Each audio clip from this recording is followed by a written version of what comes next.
individuals suffer from some type of victimization of rape or suffer from some type of substance abuse, which is why targeting the demand and freeing these vulnerable individuals from this despicable underworld is vital to eradicating human trafficking in our community.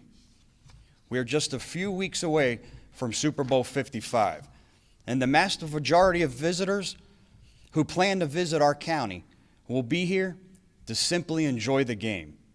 However, we know from past experiences with major sporting events, there will be some who travel for the exclusive purpose of taking advantage of women and children. I want to make it very clear. If you are planning on engaging in the sexual exploitation of others, I'm urging you to think twice. We will find you. We will arrest you. Now I'll take any questions anyone may have in regards to our operation. That's a lot of people. How mad does this make you that this is still going on? It's extremely concerning.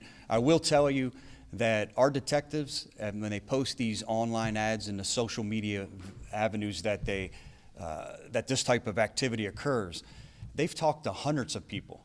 These are the 71 individuals who showed up. But they've made contact, have telephone contact with hundreds of individuals. So when you talk about the concern of the 71 individuals that showed up and were placed under arrest, I'm extremely concerned and extremely bothered by the fact that the demand is still so great here in Tampa. Any other questions? You know, with the Super Bowl coming up, can you explain again, why that seems to drive up demand for these sort of things? Sometimes it's just the sheer volume of people visiting here. And again, then you have some people, the sole purpose of coming here is to traffic women and children. Some will bring their own women and children. Some will come here seeking to victimize our community. And that's just for the sheer volume of numbers. And again, it all goes back, when you talk about eradicating human trafficking, it all comes back to the demand. And that's why all of our operations have been focused on eradicating the demand, removing the demand. And again, this is just one small piece of what we're doing right now is the enforcement part. That's our job.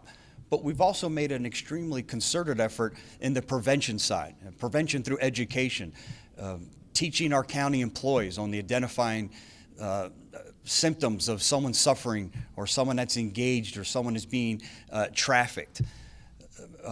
Whether it's the hospitality industry, the rideshare industry, our county employees. We've educated our own workforce here.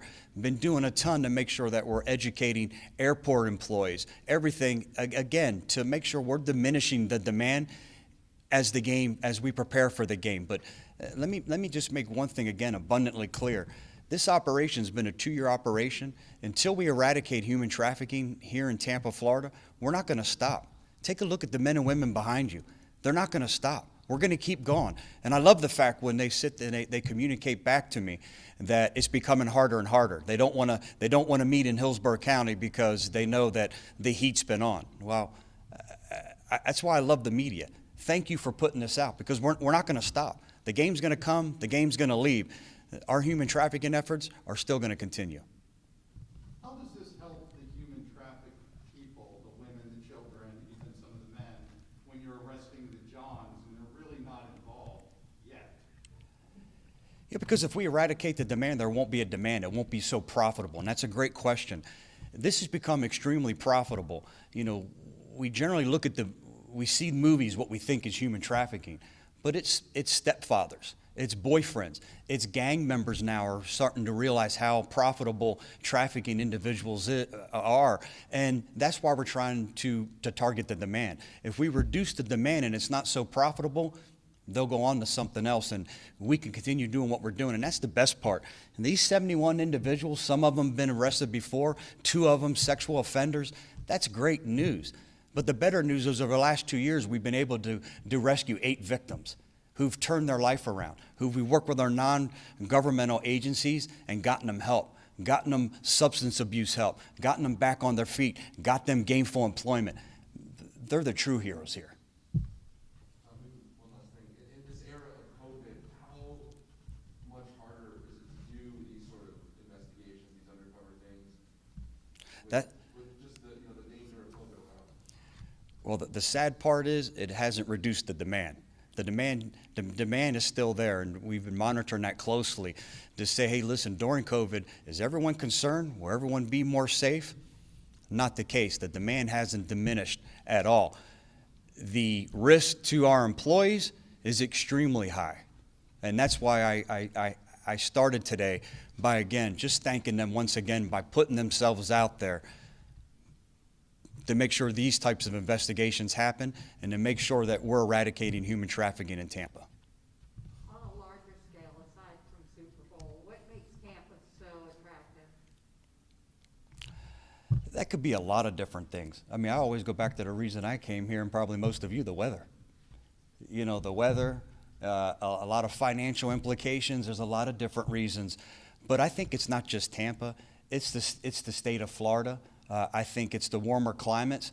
I think it's harder to operate under a lot of these conditions. When you're cold, you're not out walking around. So I think a lot of that diminishes some of this activity.